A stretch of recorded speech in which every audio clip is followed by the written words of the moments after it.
Hello everyone. तो चलिए हम लोग शुरू करते हैं आज का ये त्रिगीतम टेस्ट नंबर 6 है। इसका सलूशन देखने जा रहे हैं। और आप लोगों को एक बात बता दूं कि जब भी कोई भी टेस्ट लिखें आप तो बिना सबमिट किए हुए टेस्ट से बाहर ना आए। और सबमिट का ऑप्शन कहाँ मिलेगा? तो लास्ट क्वेश्चन के बाद आपको दिखेगा। तो आपको आखिरी क्वेश्चन तक जाना है, उसके बाद आपको सबमिट का बटन दिखेगा, वहाँ पर क्लिक करना है। उसके बाद आप अपना स्कोर भी देख सकते हैं, स्कोर का भी वहाँ पर ऑप्शन दिखाई देगा आपको, अपना क्वेश्चन पेपर भी देख सकते हैं। और इसमें सिर्फ हम लोग 30 क्वेश्चन ही नहीं बल्कि इसके सारे ऑप्शंस को भी, एक एक ऑप्शन को भी डिटेल के साथ देखेंगे किसका क्या मीनिंग है। तो ये मत सोचना कि आप आधे घंटे टाइम दे करके मात्र 30 क्वेश्चन देख रहे हो, नहीं, अब बहुत सारे इसमें से वर्ड्स को सीख रहे हो और आपका रिवीजन हो रहा होता है। और जितने भी ऑप्शन और जितने भी वर्ड्स हैं, ये तो जाहिर सी बात है कि थोड़े से टफ़ लेवल वाले वर्ड्स हैं। तो आप पछताएंगे नहीं इस वीडियो को देखने के बाद, और बहुत ही अच्छा लगेगा। वैसे ये जो वीडियो है ये सबके लिए पब्लिकली नहीं है, मैं जिसको लिंक देता हूँ बस उसी के लिए है। अब ज़रा देखिए, इसमें 11 मिनट्स का टाइम होता है टेस्ट में। 1 मिनट का टाइम आपको दिया जाता है फॉर्म को फिलअप करने के लिए। जैसे अपना नाम भरना है आपको, आपका अपना पासवर्ड देना है, तो उसके लिए 1 मिनट, और 30 क्वेश्चंस के लिए आपका 10 मिनट का टाइम दिया गया है। अब चलिए हम लोग एक एक करके देखते हैं, सारे क्वेश्चंस को डील करते हैं। फर्स्ट क्वेश्चन क्या है आपका? फर्स्ट क्वेश्चन है ऑस्टेंटेशन। ऑस्टेंटेशन का क्या अर्थ होता है? तो इसका अर्थ होता है आडंबर। आडंबर का मतलब हो गया दिखावा, जो झूठी दिखावा करते हैं, शो ऑफ करते हैं, उसको बोलते हैं ऑस्टेंटेशन। अब इसमें से कौन सा ऑप्शन करेक्ट है, इसका सिनोनिम आपका पूछा है। अब जरा देखिए, फर्स्ट ऑप्शन है इंसरेक्शन। तो इंसरेक्शन का मतलब होता है विद्रोह, एक तरह से आंदोलन छेड़ देना, विद्रोह कर देना किसी के खिलाफ। नेक्स्ट आपका सब्जेक्शन। सब्जेक्शन का मतलब होता है अधीनता, मतलब किसी के पराधीन होना, गुलामी में होना, तो उसको बोलते हैं सब्जेक्शन। नेक्स्ट आपका अनसिमली। अनसिमली का मतलब होता है गंदा और फिर अनुचित, जो बेकार ढंग से पड़ा हुआ रहता है इधर उधर, तो उसको बोलते हैं गंदा और फिर अनुचित। नेक्स्ट आपका वांट। तो यही आखिरी ऑप्शन बचता है जिसका मतलब होता है, वांट का मतलब जिसको बोलते हैं झूठा दिखावा, एक तरह से बहाना भी होता है इसका मतलब। तो बहाना कोई व्यक्ति बना रहा होता है तो क्या कर रहा होता है, वो झूठ का कोई चीज़ दिखावा कर रहा होता है। तो यही है वांट, इसका क्या हो गया, सिनोनिम हो गया। तो यही इसका आंसर है आपका। नेक्स्ट जरा देख लो क्या है सेकंड नंबर क्वेश्चन में। तो सेकंड क्वेश्चन में पूछा है सिनोनिम ऑफ ऑर्डेन। ऑर्डेन का क्या मतलब होता है? तो इसका मतलब होता है फरमान जारी करना, जैसे किसी को आज्ञा दे देना या फिर किसी चीज़ का घोषणा करना, ये कहलाता है आपका ऑर्डेन। फर्स्ट ऑप्शन है आपका वॉयलेट। वॉयलेट का क्या मतलब होता है? वॉयलेट का मतलब होता है उल्लंघन करना, किसी कानून कायदे का उल्लंघन कर देना, वॉयलेट कहलाता है। नेक्स्ट है प्रोक्लेम, और प्रोक्लेम का ही मतलब होता है घोषणा करना, जो इसका आपका आंसर है। तो ऑप्शन नंबर 20 का आंसर है। फिर है, ये तो वॉयलेट था, ये है वॉयलेंट। वॉयलेंट का मतलब होता है उग्र और फिर प्रचंड जिसको बोलते हैं। और नेक्स्ट आपका वॉयलेट। वॉयलेट का मतलब होता है, इसमें क्या फ़र्क है ज़रा देखो, यहाँ पर LATE है और इसमें सिर्फ LET है, तो इसमें कंफ्यूज मत करना। इस वॉयलेट का मतलब होता है एक तरह का कलर है, बैंगनी कलर जिसको बोलते हैं, तो बैंगनी कलर को बोला जाता है वॉयलेट। अब ज़रा देखिए थर्ड नंबर क्वेश्चन क्या है आपका। थर्ड नंबर क्वेश्चन है सिनोनिम ऑफ ओरेक्युलर। ओरेक्युलर का क्या अर्थ होता है? तो ओरेक्युलर का अर्थ होता है रहस्यमय। अब फर्स्ट ऑप्शन है आपका क्रिप्टिक। क्रिप्टिक का मतलब होता है गुप्त और फिर अस्पष्ट, जो चीज़ अच्छे से समझ में ना आए और फिर अच्छे से आपको दिखे नहीं, तो उसको बोलते हैं क्रिप्टिक। तो इसका मतलब हुआ गुप्त और अस्पष्ट। थोड़ा बहुत तो इसका मिलता ही है, क्योंकि इसका मतलब है रहस्यमय, इसका मतलब है गुप्त, तो यही इसका क्या है, आंसर है। नेक्स्ट ऑप्शन है वनरस। वनरस का मतलब होता है कष्टदायक, बिल्कुल ही कठिन, तो उसको बोलते हैं वनरस। नेक्स्ट है, ये है आपका आर्डस। आर्डस का मतलब भी होता है कठिन, तो एक तरह से बोल सकते हैं कि ये दोनों आपस में सिनोनिमस है। नेक्स्ट है फसाइल। फसाइल का मतलब होता है आपका सुगम, आसान, तो कठिन का उल्टा हो गया एक तरह से फसाइल, और यही इसका क्या है, फसाइल का मीनिंग है सुगम और फिर आसान, और इन दोनों का एंटोनिम है एक तरह से। पूछा था यहाँ पर सिनोनिम ऑफ ओरेक्युलर, जिसका मतलब होता है रहस्यमय, और इसका आंसर था फर्स्ट ऑप्शन क्रिप्टिक, जिसका मतलब है गुप्त और फिर अस्पष्ट। अब देखेंगे क्वेश्चन नंबर 4 में। क्वेश्चन नंबर 4 में सिनोनिम ऑफ ओमिनस। ओमिनस का क्या अर्थ होता है भाई? तो ओमिनस का मतलब होता है आपका अशुभ, डराने वाला चीज़, अशुभ जैसे बोलते हैं कि कोई चीज़ अशुभ संकेत दे रहा है आपको, तो ओमिनस का मतलब होता है अशुभ। नेक्स्ट इसका जो ऑप्शन है ये है प्रोपीटियस। प्रोपीटियस का मतलब होता क्या है, तो इसका मतलब होता है अनुकूल, किसी चीज़ के अनुकूल, समय के अनुकूल, मौसम के अनुकूल, इसको बोलते हैं प्रोपीटियस। नेक्स्ट है फॉरबोर्ड। फॉरबोर्ड का अर्थ होता है आपका भविष्य बताना, और भविष्य बताना लेकिन किसी अशुभ संकेत के बारे में भविष्य बताना फॉरबोर्ड कहलाता है। तो अशुभ संकेत के आपका सेंस में इसका आंसर है फॉरबोर्ड। और ओमिनस का मतलब भी अशुभ बताया, फॉरबोर्ड का भी मतलब बताया कि भविष्य बताना लेकिन किसी अशुभ संकेत के बारे में, तो यही इसका आंसर है आपका। नेक्स्ट ऑप्शन है प्रोजेनिटर्स। प्रोजेनिटर्स का मतलब होता है जनक या फिर पूर्वज जिसको बोलते हैं, हमारे पूर्वजों को भी आप कह सकते हैं प्रोजेनिटर्स। नेक्स्ट है ओकल्ट। ओकल्ट का मतलब होता है रहस्यमय, तो ये तो इसका आंसर है नहीं, तो इसका आंसर आपका बी था। नेक्स्ट ऑप्शन देखेंगे क्वेश्चन नंबर 5।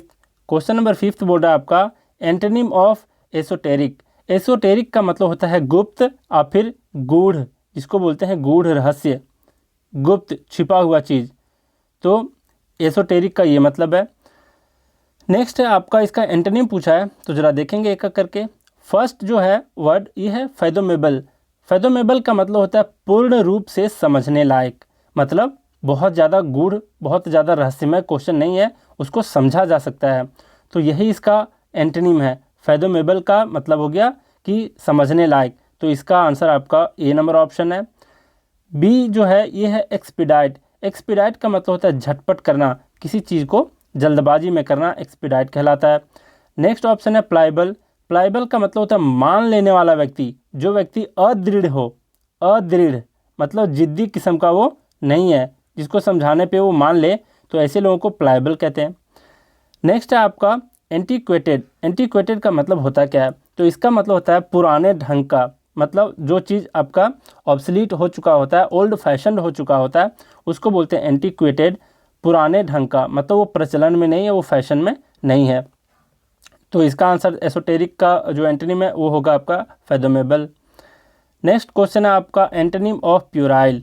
ध्यान से समझना ये प्यूराइल का क्या मतलब होता है। तो प्यूराइल का मतलब होता है बचकाना हरकत, जो कुछ लोग करते हैं, मतलब लड़कपन, बच्चों जैसी हरकत जो करते हैं उसको बोलते हैं प्यूराइल, मतलब बचकाना बोल सकते हैं या फिर लड़कपन बोल सकते हैं। और इसका पूछा है एंटोनिम, तो इसका समझदारी से रिलेटेड होगा कुछ, तो अब जरा देखिए एक एक करके। फर्स्ट है आपका प्रोवोक।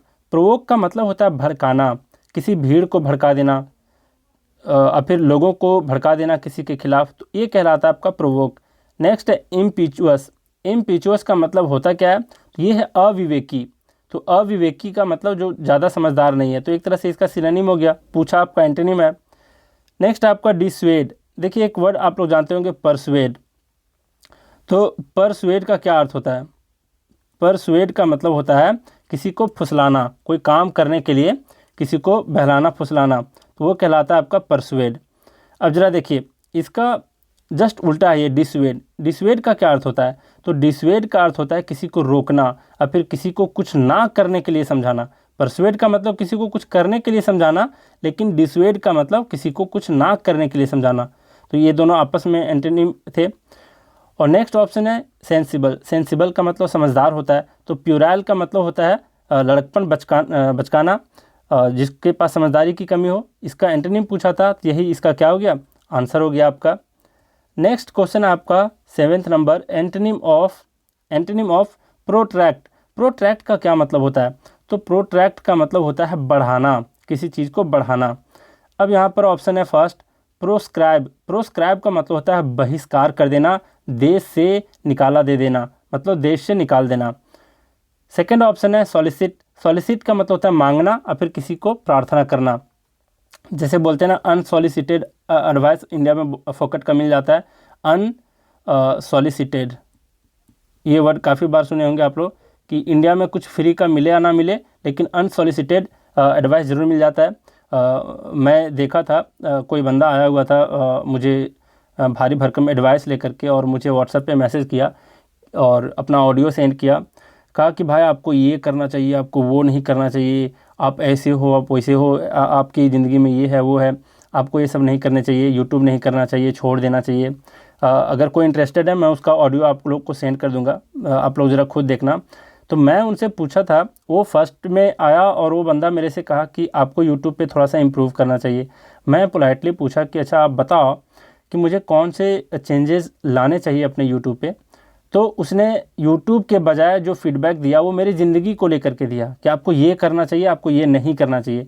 भाई जितना मैं पूछता हूँ कम से कम उतना बताओ, और नहीं बताना है तो कम से कम किसी चीज़ के बारे में उकसाओ मत। और वो खुद भी कह रहा था कि ये सब मैं किया हूँ पहले और मेरे से नहीं हो पाया। तो तेरे से नहीं हो पाया तो इसका क्या मतलब है कि मेरे से भी नहीं होगा? यार मैं देखते जाओ आगे आगे क्या करता हूँ, और कर भी रहा हूँ, आप लोगों को पता चल भी गया होगा।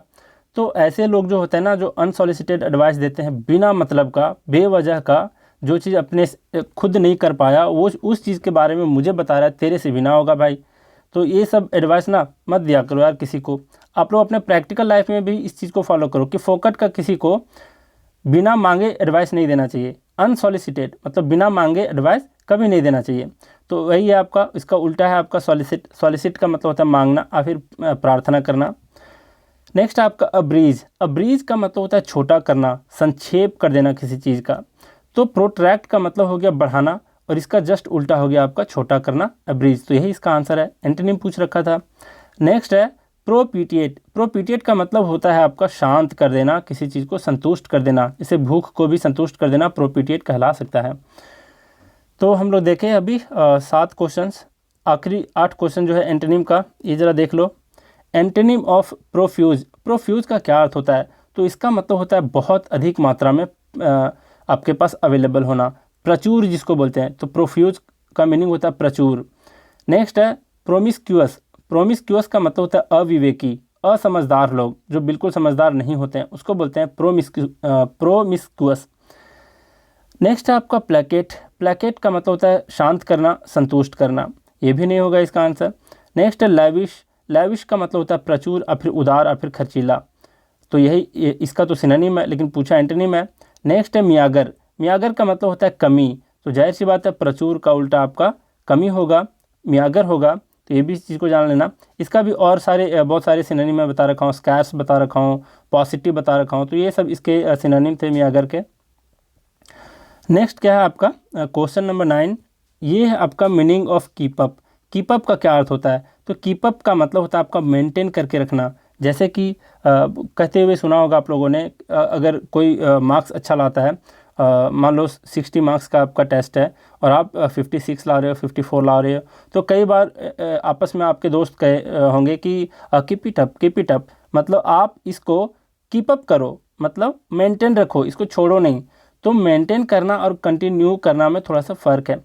कंटिन्यू करने का मतलब है कि आप किसी काम को जारी रखो, और मेंटेन का मतलब है कि कोई अचीवमेंट है आपके पास जिसको आप कायम रखो, मेंटेन रखो, तो वो कहलाता है आपका कीप अप। कंटिन्यू रखने का जो आपका फ्रेजल वर्ब था वो था keep on, keep going on, ऐसे बोलते हैं ना, मतलब जारी रखो अपने काम को। तो ये कहलाता है आपका कीप ऑन। मेंटेन का है आपका कीप अप। नेक्स्ट आपका मूव बिहाइंड। तो मूव बिहाइंड तो ये होगा नहीं, क्लाइंब चढ़ना ये तो होगा नहीं। तो इसका आंसर क्या था आपका? मेंटेन करना। नेक्स्ट है आपका मीनिंग ऑफ ले बाय। ले बाय का क्या अर्थ होता है? तो ले बाय का मतलब होता है कि भविष्य के लिए कुछ पैसे बचा करके रखना। तो इसमें से कौन है आपका? तो ऑप्शन नंबर डी है सेव मनी। सेव मनी का मतलब है कि भविष्य के लिए अपना कुछ पैसे बचा कर रखना। अब एक एक करके देखते हैं किसके लिए क्या आपका फ्रेजल वर्ब हो सकता है। तो फर्स्ट आपका कन्फाइंड टू बेड, मतलब एक तरह से बेड रेस्ट लेते हैं ना लोग बीमार पड़ने पे, तो उसको बुलाता है कन्फाइंड टू बेड। तो जरा देखिए, इसके लिए हम लोग पढ़े थे लेड अप, इसके लिए लेड अप विद पढ़े थे। तो लेड अप विद जो है इसका मतलब होता है कि कन्फाइंड टू बेड, मतलब बेड रेस्ट लेना बीमार पड़ने के बाद। नेक्स्ट है इस्टेब्लिश ए रूल। एक रूल को बना देना, एक रूल स्थापित कर देना। तो ये कहलाता है आपका ले डाउन। क्या कहलाता है वो? LAYDOWN। ले डाउन का मतलब होता है इस्टेब्लिश रूल। और ले डाउन का दूसरा भी मीनिंग होता है, इसका मतलब सरेंडर करना होता है या फिर सेक्रीफाइस करना होता है। तो ये दोनों मीनिंग होते हैं, किसी रूल का स्थापित कर देना और फिर सरेंडर कर देना, हार मान लेना, सेक्रीफाइस कर देना, ये सब कहलाता है ले डाउन का मीनिंग। नेक्स्ट आपका dismiss from job. Dismiss from job के लिए हम लोगों ने क्या देखा था, तो इसके लिए देखा था ले ऑफ। बहुत बार आप सुने होंगे कि कोरोना के वजह से कई सारी कंपनियां ने क्या करी हैं, अपने एम्प्लॉय को ले ऑफ कर दी है, मतलब वो अपने जॉब से डिसमिस कर दिया है, मतलब जॉब से निकाल दिया गया है उन लोगों को, तो ये कहलाता है ले ऑफ। नेक्स्ट क्या है आपका, तो क्वेश्चन नंबर 11 है। क्वेश्चन नंबर 11 पूछा है meaning of let up. Meaning of let up, तो इसका क्या मीनिंग है ज़रा देखो। लेट अप का क्या मतलब होता है, तो लेट अप का मतलब होता है एक तरह से किसी चीज़ को घटा देना, कम कर देना, ये कहलाता है आपका लेट अप। तो ज़रा देखिए इसमें से किसका मतलब है घटा देना।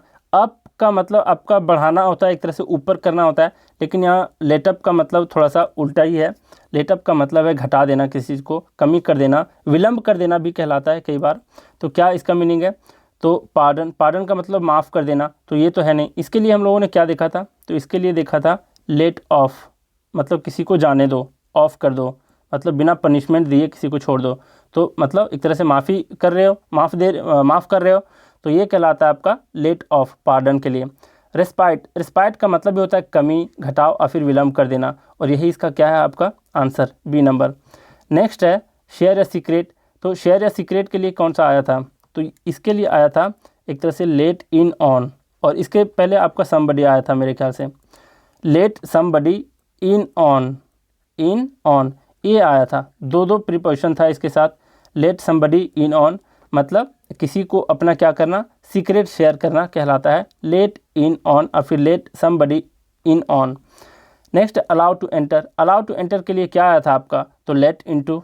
लेट इनटू का मतलब किसी को अंदर आने दो, तो ये था इसके लिए। तो इसका आंसर लेटअप का मतलब कम करना, घटाना, और इसका आंसर था आपका बी नंबर। नेक्स्ट क्या है आपका क्वेश्चन नंबर 12, जरा देखो। 12 नंबर क्वेश्चन है लीव ऑफ। लीव ऑफ का मतलब होता क्या है, तो इसका जो मतलब है वो क्या होता है, मीन्स। मीन्स का मतलब साधन होता है, तो ये तो है नहीं। इसका जो आया था आपका लीव बाय। लीव बाय का मतलब है किसी चीज़ का अनुकरण करना, फॉलो करना, जैसे किसी मीन्स का, किसी साधन को फॉलो करना, किसी शैली या किसी तरीके को फॉलो करना, मैनर को फॉलो करना, ये कहलाता था आपका लीव बाय का मीनिंग। नेक्स्ट आपका depend on food. Depend on food के लिए आया था आपका लीव ऑन। लीव ऑन आया था। नेक्स्ट टू गेट लीव मतलब छुट्टी में रहना, ये नहीं है। नेक्स्ट आपका source of income. Source of income का ही मीनिंग क्या है आपका, लीव ऑफ, मतलब आय का, आपका इनकम का स्रोत होना लीव ऑफ कहलाता था। तो ये इसका आंसर है आपका बी का डी नंबर। अब जरा देखेंगे हम लोग नेक्स्ट क्वेश्चन, क्वेश्चन नंबर 13 कि क्या है। तो ये आपका एडिशनल वर्ड से है, एसपी बख्शी बुक से। तो मीनिंग ऑफ कॉवेट। कॉवेट का मीनिंग पूछा है कि क्या है इसका मतलब, तो कॉवेट का मतलब होता है पाने की इच्छा, किसी चीज़ को पाने की इच्छा होना, लेकिन एक लालचवश पाने की जो इच्छा होती है उसको कहते हैं कॉवेट। इस चीज़ का ध्यान रखना, पाने की इच्छा तो हर किसी को होती है, लेकिन लालचवश पाने की इच्छा होना ये कहलाता है आपका कॉवेट। अब जरा देखिए नेक्स्ट जो इसका फर्स्ट ऑप्शन दिया है वो क्या है, हाइड। तो हाइड क्या इसका मीनिंग है, मतलब छुपाना, नहीं है, ये इसका आंसर नहीं है। नेक्स्ट है डिजायर। तो डिजायर का मतलब भी इच्छा होता है, और यही इसका क्या है आंसर है। नेक्स्ट है कोवर्ट। तो कोवर्ट का मतलब होता है छुपा हुआ, गुप्त होना। नेक्स्ट आपका कैवियाट। कैवियाट का क्या मतलब होता है, ज़रा देखो, ये था कोवेट, नेक्स्ट है कोवर्ट, ये है कैवियाट। तो कैवियाट का क्या मतलब होता है, तो इसका मतलब होता है सावधान या फिर चेतावनी, वार्निंग जिसको बोलते हैं। तो कैवियाट का मतलब ये है आपका वार्निंग। तो इसका आंसर क्या था आपका, कोवेट का आंसर डिजायर था, पाने की इच्छा होना। नेक्स्ट क्या है आपका क्वेश्चन नंबर 14। क्वेश्चन नंबर 14 आपका मीनिंग ऑफ कॉफर्स। कॉफर्स का क्या मतलब होता है, तो मीनिंग ऑफ कॉफर्स का मतलब होता है, कॉफर्स का जो मीनिंग होता है वो होता है बहुमूल्य वस्तुओं से भरा कोई तिजोरी हो, ट्रेजरी हो, उसको बोलते हैं कॉफर्स। अब इसमें से कहाँ पर ट्रेजरी वर्ड दिया हुआ है ज़रा देखो, तो ऑप्शन नंबर डी में दिखाई दे रहा है, तो यही इसका आंसर होगा। ट्रेजरी मतलब तिजोरी, खजाना, और यही इसका आंसर भी है। और कौन कौन से इसमें से आए हैं डिस्कस करने लायक, तो ये तो नहीं है, रीच द हाईएस्ट पॉइंट, ऐसा कुछ नहीं है। नेक्स्ट आपका जो है कंसैंग्विन। कंसैंग्विन को डिस्कस किया जा सकता है। तो तो इसका मतलब क्या होता है, तो कंसैंग्विन का मतलब होता है खून के रिश्ते, और फिर फैमिली के जो सगे संबंधी होते हैं, अपने खून के व्यक्ति होते हैं, उसको बोलते हैं खून के रिश्ते, और फिर कंसैंग्विन। नेक्स्ट है कैरोजल। कैरोजल का क्या अर्थ होता है, तो कैरोजल का अर्थ होता है आपका मद्यपान का उत्सव। मद्यपान मतलब शराब वगैरह पीने का जो दावत देते हैं, बुलाते हैं पार्टी शार्टी में, उसको बोलते हैं कैरोजल। मतलब जिसमें शोर शराबा हो, हंगामा हो, तो वैसे पार्टी को बोलते हैं कैरोजल। और एकदम मद्यपान एकदम खुलकर हो, शराब पीने की खूब छूट हो, तो उसको बोलते हैं कैरोजल। नेक्स्ट क्या है आपका meaning of decry. Meaning of decry है, और डिक्राई का क्या अर्थ होता है, तो डिक्राई का मतलब होता है आपका धुंधला दिखाई देना। मतलब दूर से कोई चीज़ दिखाई देना, धुंधला दिखाई देना, डिक्राई कहलाता है। इसका कोई लेना देना क्राई से नहीं है। क्राई मतलब चिल्लाना फिर रोना, तो उससे इसका कोई लेना देना नहीं है। ये मत सोच लेना कि डिक्राई क्राई का ऑपोजिट वर्ड है, ऐसा नहीं है। तो वही क्राई के सेंस में वीपिंग दे रखा था, तो ये इसका मीनिंग बिल्कुल नहीं है, रोने के सेंस में। नेक्स्ट है एक्सटेसी। एक्सटेसी का मतलब क्या होता है, आनंद, परमानंद, मतलब जो अंदर से बहुत ज़्यादा जो खुशी मिलती है आपको, उसको बोलते हैं एक्सटेसी। नेक्स्ट है डिमली सीन, तो यही इसका क्या है, आंसर है, मतलब धुंधला दिखाई देना। नेक्स्ट है डिलीरियम। डिलीरियम का मतलब होता है उत्तेजना। उत्तेजना खास करके सपनों में लोग अचानक जो जग जाते हैं और एक तरह से अनाप शनाप जो मन में आए वो बकने लगते हैं, तो उस तरीके का जो उत्तेजना होता है, एक तरह से मानसिक संतुलन बिगड़ जाने के कारण कुछ क्षण के लिए, जैसे बेहोशी के बाद कुछ लोग उठते हैं, जब इंजेक्शन लगाया जाता है बेहोशी का, तो क्या किया जाता है, वो जब व्यक्ति कोई उठता है, तो देखे होंगे आप लोग, कई लोगों का ये एक्सपीरियंस रहा होगा हॉस्पिटल वगैरह का, तो वे लोग काफ़ी अजीब अजीब सी बातें करते हैं, तो वैसे उत्तेजना को डिलीरियम कहा जाता है। तो इसका डिक्राई का आंसर आपका क्या था, तो डिमली सीन। नेक्स्ट जो क्वेश्चन है, क्वेश्चन नंबर 16, ये क्या है, ये पूछा है मीनिंग ऑफ डेरेलिक्ट। तो डेरेलिक्ट का क्या मतलब होता है, तो इसका मतलब होता है वैसा चीज़ जो छोड़ दिया गया हो, काफ़ी दिनों से त्यागा हुआ चीज़ हो, प्लेस हो, कोई वस्तु हो, कोई व्यक्ति हो, तो उसको बोलते हैं डेरेलिक्ट। तो फर्स्ट ऑप्शन में ही इसका आंसर है अबेंडन। अबेंडन का मतलब ही होता है त्यागा हुआ, छोड़ा हुआ। नेक्स्ट है डेविलिश। डेविलिश का मतलब शैतान जैसा, शरारती भी बोल सकते हो इसको, तो ये तो आंसर है नहीं, इसका ऑप्शन नंबर ये आंसर है। नेक्स्ट है एरेटिक। एरेटिक का मतलब होता है अस्थिर। अस्थिर और फिर अनिश्चित, जिसका कोई निश्चितता नहीं हो और जो चीज़ स्थिर ना हो, उसको बोलते हैं एरेटिक। नेक्स्ट है डिसल्ट्री। डिसल्ट्री का मतलब होता है लक्ष्य से भटका हुआ व्यक्ति। लक्ष्य से भटका हुआ व्यक्ति, उसको बोलते हैं डिसल्ट्री। नेक्स्ट है आपका क्वेश्चन नंबर 17। क्वेश्चन नंबर 17 है, वन वर्ड सब्स्टिट्यूशन से है ये। इसका पूछा है persons present with a person in authority. मतलब जो व्यक्ति ऑथोरिटी में है, अधिकार में है, पावर में है, उसके साथ कुछ व्यक्ति प्रेजेंट होते हैं, कोई पर्सन्स एक झुंड में होते हैं, उस झुंड को क्या बोला जाता है, उस ग्रुप को क्या बोला जाता है, तो उस ग्रुप को क्या बोला जाता है ज़रा देखेंगे। फर्स्ट आपका ब्रूड। तो ब्रूड का मतलब होता है क्या होता है, तो बच्चों का झुंड। मतलब जैसे बोल सकते हैं कि आपका हैन है, मतलब मुर्गी है, तो उसको बोल सकते हैं अ हैन विद सो मेनी चिक्स। मतलब उसके बहुत सारे चूजे जो होते हैं, मुर्गी के जो बच्चे होते हैं, एक साथ एक झुंड में चल रहे होते हैं, तो उस झुंड को बोलते हैं ब्रूड। तो ब्रूड बोलेंगे a group of young ones. Next आपका ब्रेस। ब्रेस का मतलब होता है अ पेयर ऑफ पिजन्स। मतलब कबूतर के एक जोड़े को बोलते हैं ब्रेस। आप लोग जानते हैं ये बहुत अक्सर मिलते हैं आपको कबूतर, वो बहुत ज़्यादा झुंड में तो मिलते हैं, लेकिन अगर आप देखोगे तो पेयर में इन लोग चलते हैं। मतलब पति पत्नी बोल लो, प्रेमी प्रेमिका बोल लो, दोनों आपस में साथ ही चलते हैं, तो ये अक्सर देखने को मिलता है। और मेरा फ़ोन टूट गया है, मेरे पास एक बार मैं बहुत ही अच्छा सीन लिया हुआ था, मतलब रोमांस करते हुए दो पक्षी थे, और वो जो पिक्चर मैं लिया था ना, वो बहुत ही यादगार है और वो एक देखने लायक है, बहुत ही सुंदर है। कि कम से कम मैं 6-7 पिक ऐसा उसका लिया कि आपस में मिले, गले मिले, और किस तरह से आपस में दो अलग अलग रास्ते में चले जाते हैं, तो वो देख के मुझे काफ़ी अच्छा लगा था। तो ये है आपका ब्रेस। ब्रेस का क्या मतलब हो गया, तो अ पेयर ऑफ पिजन्स, मतलब कबूतर के एक जोड़े। नेक्स्ट आपका रेटिन्यू। तो रेटिन्यू का ही मतलब होता है एक तरह से सेवक दल। मतलब सेवक दल किसके होते हैं, तो बहुत बड़े पर्सनालिटी जो अथॉरिटी में होते हैं, जो पावर में होते हैं, उसी को बोला जाता है। उसके जो एक सेवक दल होता है, तो उसको बोलते हैं आप रेटिन्यू, और ये वन वर्ड में काफ़ी बार पूछा जा चुका है। नेक्स्ट है आपका क्लिक। इस क्लिक का क्या अर्थ होता है? तो इस क्लिक का मतलब होता है एक तरह से समिति होता है, group of persons belonging to a body, मतलब किसी समिति या समुदाय से संबंधित व्यक्तियों को उस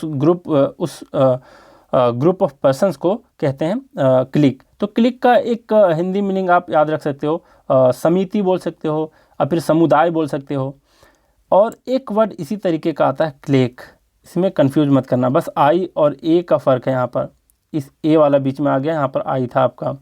तो इस क्लेक का क्या मतलब होता है? इस क्लेक का मतलब होता है अ ग्रुप ऑफ अपलाउडर्स, मतलब आपके प्रशंसा करने वाले जो व्यक्ति होते हैं उसका जो झुंड होता है उसको क्लेक बोलते हैं। और ख़ास करके वैसे अपलाउडर्स होते हैं जो पेड होते हैं, मतलब उन्हें पैसे दे करके बुलाया जाता है कि मेरे लिए तुम लोग तालियां बजाना, तो इसको बोला जाता है क्लेक। अब ज़रा देखिए, इसका आंसर आप लोगों को पता चल गया कि persons present with a person in authority, ये कहलाता है आपका रेटिन्यू। तो ऑप्शन नंबर सी इसका आंसर था। नेक्स्ट है आपका 18 नंबर है a number of arrows stones abuses, मतलब क्या है? एकदम बौछार लगा देना तीर का। और दूसरा चीज़ है स्टोन्स मतलब पथराव लोग करते हैं ना, एक साथ बहुत सारे पत्थर फेंक देते हैं, तो उस टाइप का जो बौछार होता है उसको भी बोलते हैं।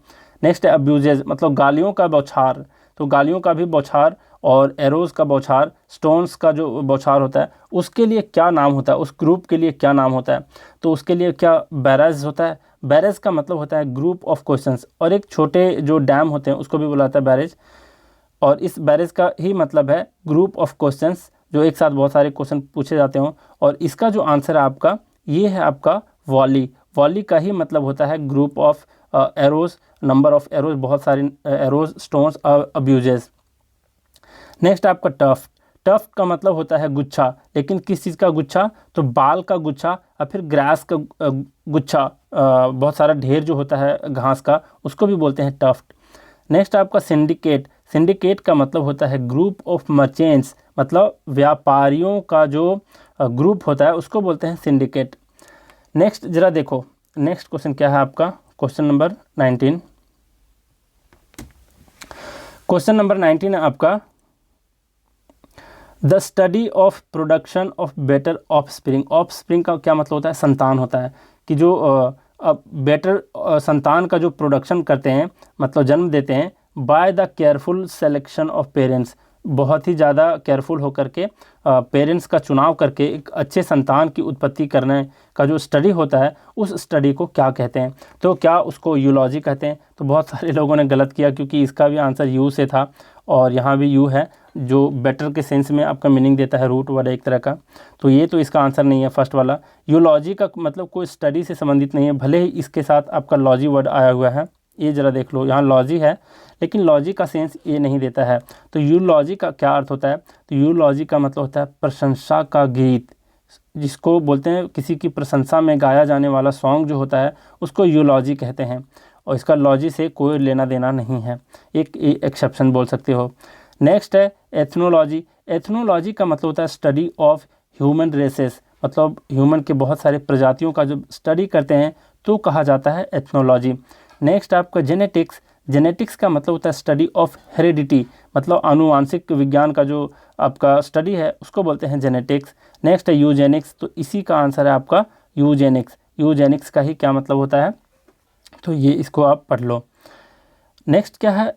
नेक्स्ट क्वेश्चन नंबर 20 है the study of the lives of cents, मतलब कि जो सेंट्स होते हैं, जो साधु महात्मा संत होते हैं, उसके ज़िंदगी के बारे में जब स्टडी किया जाता है तो वो क्या कहलाता है? ऑल्ट्रुइज्म नहीं, ऑल्ट्रुइज्म का मतलब होता है कि दूसरों की भलाई करने की जो प्रथा होती है उसको बोलते हैं ऑल्ट्रुइज्म। मतलब सेल्फलेसनेस, मतलब सेल्फिशनेस नहीं, सेल्फलेसनेस, मतलब अपने बारे में नहीं सोचना, दूसरों के बारे में सोचना, वो कहलाता है ऑल्ट्रुइज्म। और मैं बहुत जल्दी रूट वर्ड के थ्रू वीडियो लाऊंगा, और वो है आपका MB पब्लिकेशन का जो बुक है उसमें कुछ स्पेशल वर्ड दिए हुए हैं, उसको मैं रूट वर्ड के थ्रू पढ़ाऊंगा, बिल्कुल कॉन्सेप्ट के साथ पढ़ाऊंगा। ऐसा नहीं कि बस मीनिंग बताते जाऊंगा, वैसा बिल्कुल नहीं होगा। तो उसमें आप ये सारे वर्ड को देखोगे। जैसे इसमें ऑल्ट्रुइज्म में आया है ऑल्टर। ऑल्टर का मतलब होता है अदर्स, दूसरा। तो जो दूसरों के बारे में सोचे, दूसरों के भलाई के बारे में सोचे, तो वैसे सिस्टम को बुलाता है ऑल्ट्रुइज्म।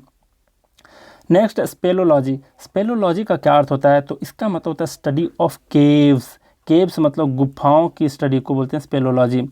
नेक्स्ट आपका न्यूमिस्मैटिक्स। न्यूमिस्मैटिक्स का मतलब होता है study of coins and metals, मतलब सिक्कों के अध्ययन या फिर मेटल्स, धातुओं के अध्ययन को बोलते हैं न्यूमिस्मैटिक्स। नेक्स्ट आपका हेजियोलॉजी। हेजियोलॉजी का ही मतलब होता है the study of the lives of saint, मतलब साधु महात्माओं के ज़िंदगी के बारे में स्टडी जो किया जाता है उसको बोलते हैं हेजियोलॉजी। अब जरा देखेंगे नेक्स्ट जो क्वेश्चन है वो 21 नंबर क्वेश्चन है। ये है आपका फिक्स्ड प्रीपोजिशन से। चलिए देखते हैं हम लोग एक एक करके क्या किसका मीनिंग है। ये है I blush, fill in the blanks है यहाँ पर।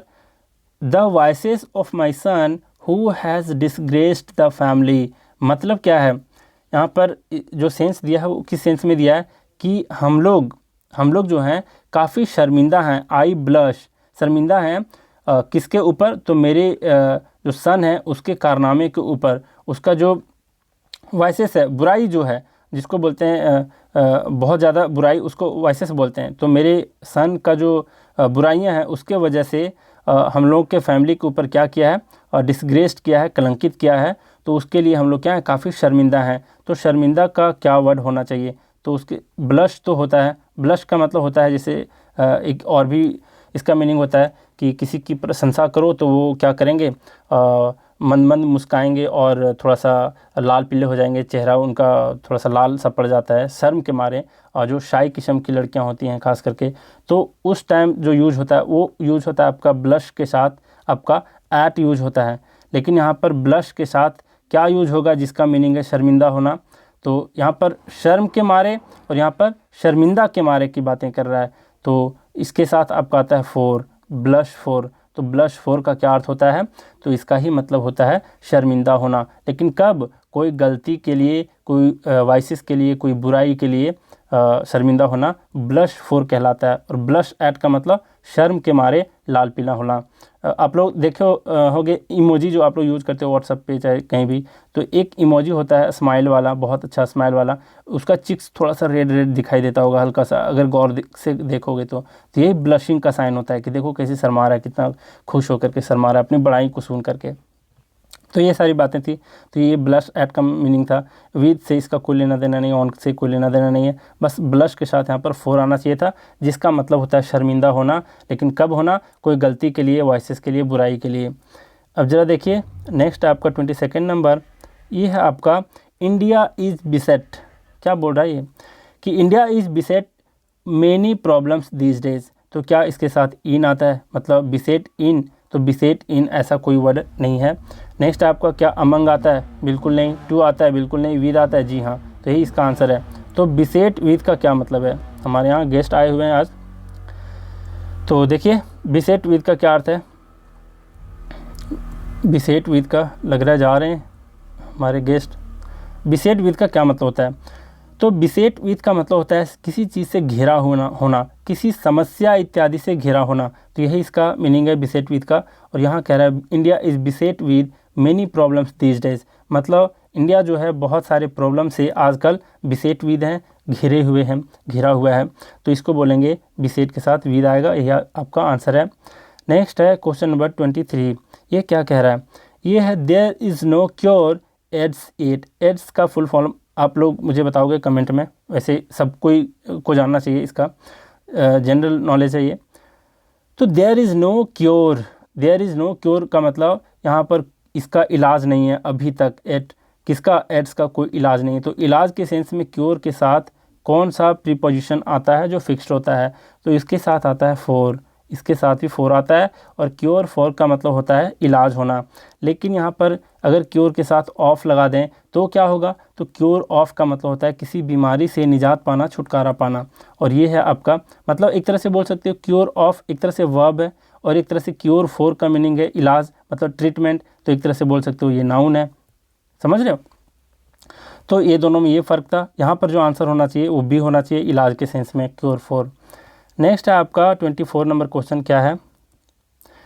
क्वेश्चन नंबर 24 का जो दिया है, I did that in conformity the traditions of the family. क्या कहने का मतलब है कि मैंने वैसा किया इन कन्फर्मिटी, मतलब उसके अनुसार, किसी रूल के अनुसार, किसी नियम के अनुसार। तो किस रूल और नियम के अनुसार?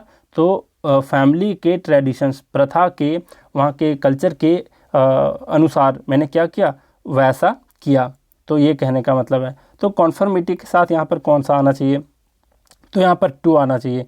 और कॉन्फर्मिटी टू का अर्थ होता है आपका किसी रूल या नियम के अनुसार। लेकिन अगर हम लोग कॉन्फर्मिटी के साथ यहाँ पर विद लगा देते हैं तो क्या होगा?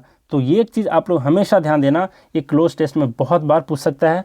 आप ज़रा ध्यान दो, अगर कन्फर्मिटी के साथ विद आ गया, इसका मतलब वहाँ पर मेंशन होगा, एक वर्ड ज़रूर मेंशन होगा, या तो व्यूज़ या फिर ओपिनियन।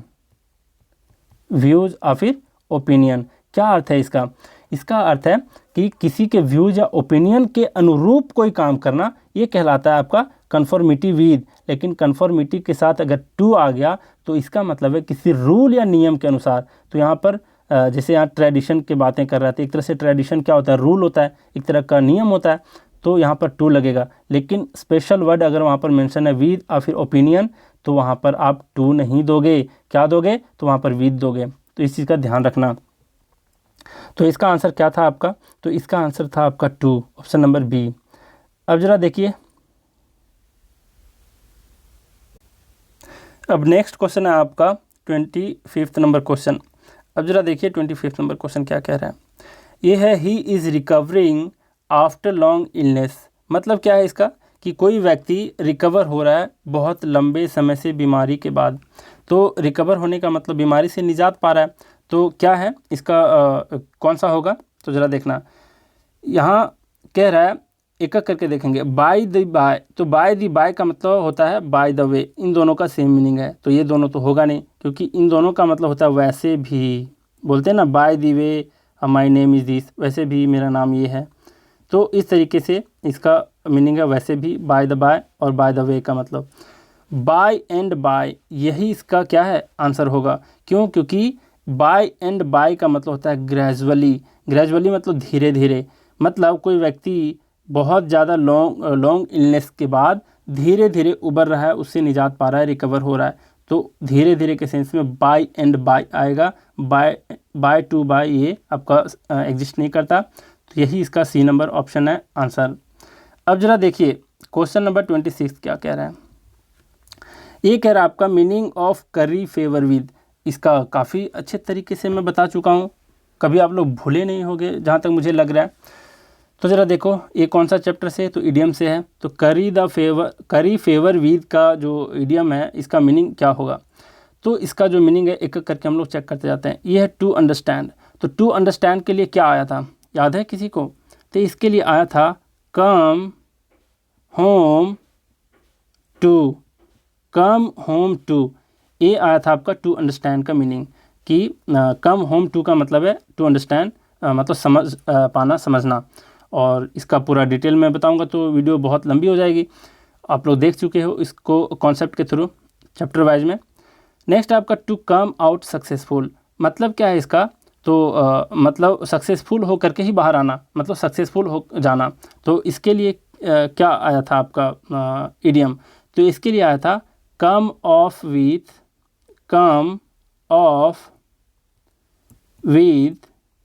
Flying colours. तो ये आया था। तो इसका ही मीनिंग है आपका to come out successful. Next आपका to wish for something impossible, मतलब ऐसी चीज़ों के बारे में विश करना, इच्छा रखना कि वो पॉसिबल है ही नहीं। तो इसके लिए क्या आया था आपका? तो इसके लिए आया था क्राई फॉर द मून। अब कोई बच्चा चंदा मामा के लिए रोए कि मुझे वही चंदा मामा चाहिए, तो ये पॉसिबल है? बिल्कुल नहीं है। तो क्राई फॉर मून का ही मतलब होता है to wish for something impossible, मतलब ऐसी इच्छाएं जो इम्पॉसिबल हो। नेक्स्ट आपका विन फेवर ऑफ समबडी, मतलब है कि किसी की पक्षपाती या फिर समर्थन गेन करना कहलाता है विन फेवर ऑफ समबडी। और इसका जो आपका इडियम है करी फेवर विद, यही इसका क्या है आंसर है, मतलब डी नंबर ऑप्शन। नेक्स्ट है 27th number, meaning of call names. Call names idiom का क्या अर्थ होता है? तो इसका मतलब होता है टू रिकॉल समवन, मतलब किसी को याद करना, बिल्कुल नहीं। ट्राई टू रिमेंबर, किसी चीज़ को याद करने की कोशिश करना, नहीं। कॉल ऑन ए पार्टी, मतलब पार्टी में बुलाना, नहीं। टू अब्यूज़, बिल्कुल यही इसका आंसर होता है। तो ये इसका आंसर है, कॉल नेम्स का मतलब होता है टू अब्यूज़। नेक्स्ट क्या है आपका क्वेश्चन नंबर 28। तो ये है आपका meaning of cloven hoof. Cloven hoof का मतलब क्या होता है? तो इसको मैं डिटेल में बता चुका हूँ, अब जरा देखेंगे एक एक करके। क्या है? फर्स्ट ऑप्शन है ईल्ड, मतलब सरेंडर कर देना, हार मान जाना, वो क्या कहलाता है आपका ईल्ड। और इसके लिए आया था आपका केव इन, ये इडियम आया था।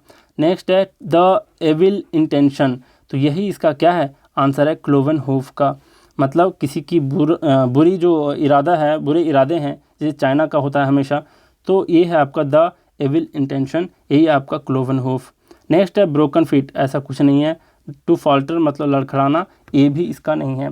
अब हम लोग जो देखेंगे, जो 2 क्वेश्चन मैं हमेशा से देता हूँ क्या आउट ऑफ सिलेबस, उसके बारे में ज़रा देखेंगे कि क्या है वो।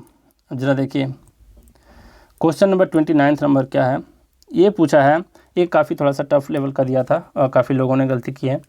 अब ज़रा देखो, ये है banks are on the verge of, ये कह रहा है कि ऑन द वर्ज ऑफ का क्या मतलब होता है? तो इसका मतलब होता है कि किसी चीज़ के कगार पे होना, विनाश के कगार पे होना, या फिर कोई भी बात हो उसके कगार पे होना कहलाता है ऑन द वर्ज ऑफ।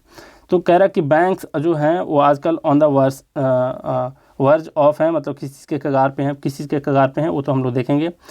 तो बैंक्स आर, अब ध्यान रखने वाली बात ये है कि सारे बैंक्स के बारे में बता रहा है, ठीक है, कोई गलती नहीं है। ऑन द वर्ज ऑफ आपका एक तरह से फ्रेज है, गलती नहीं है।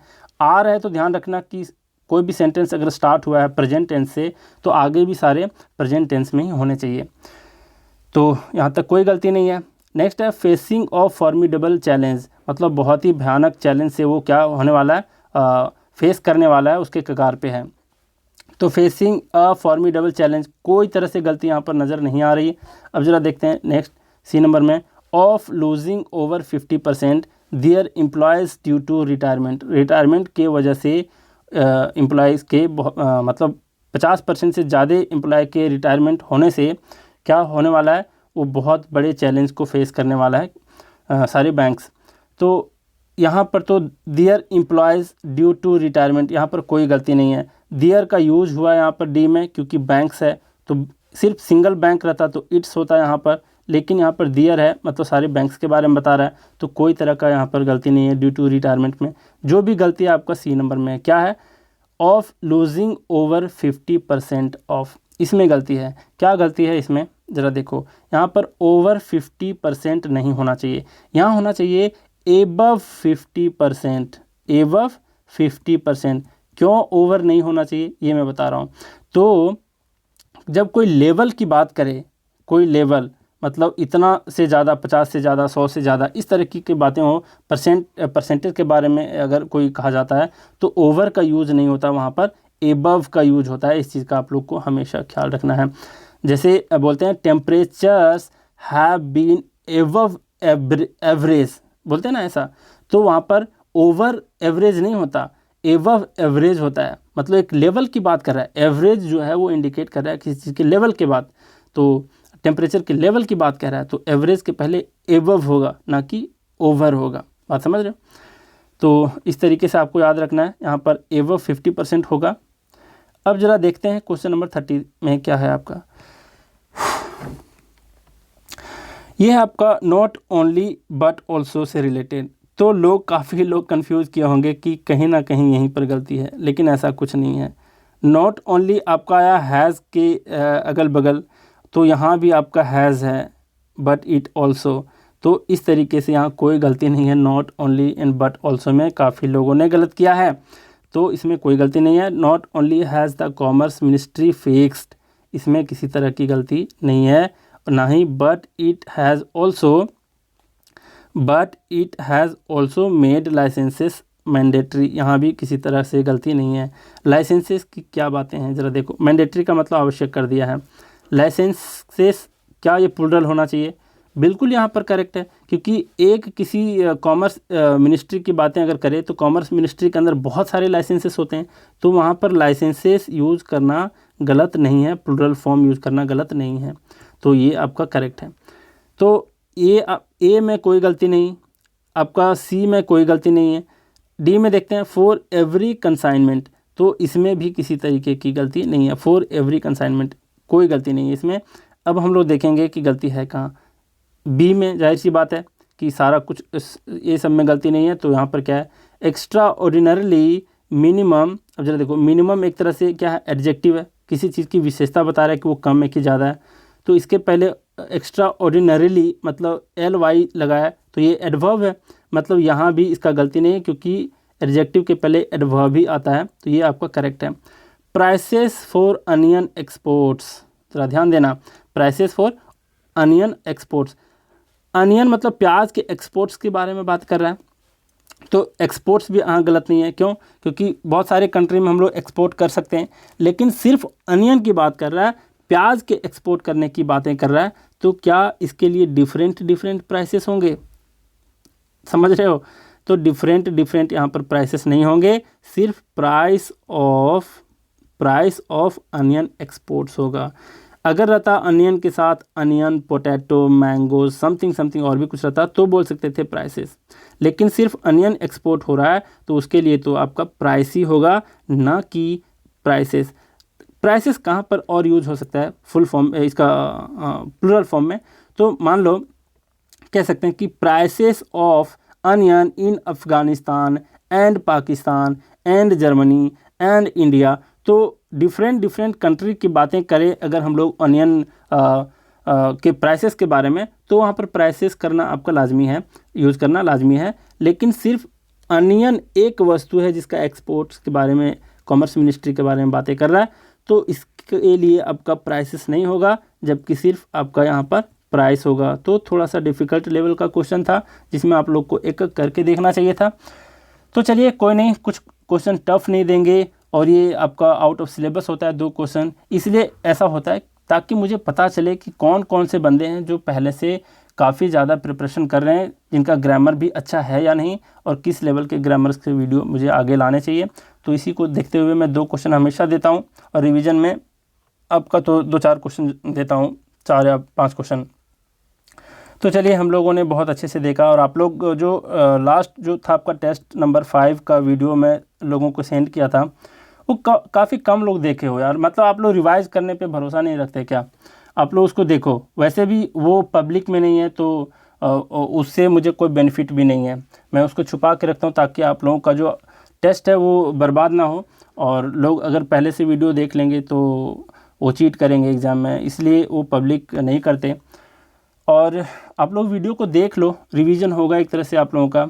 और दूसरी बात है, लाइक कर दिया करो, कम से कम लाइक को देख करके मुझे तो खुशी मिलती है।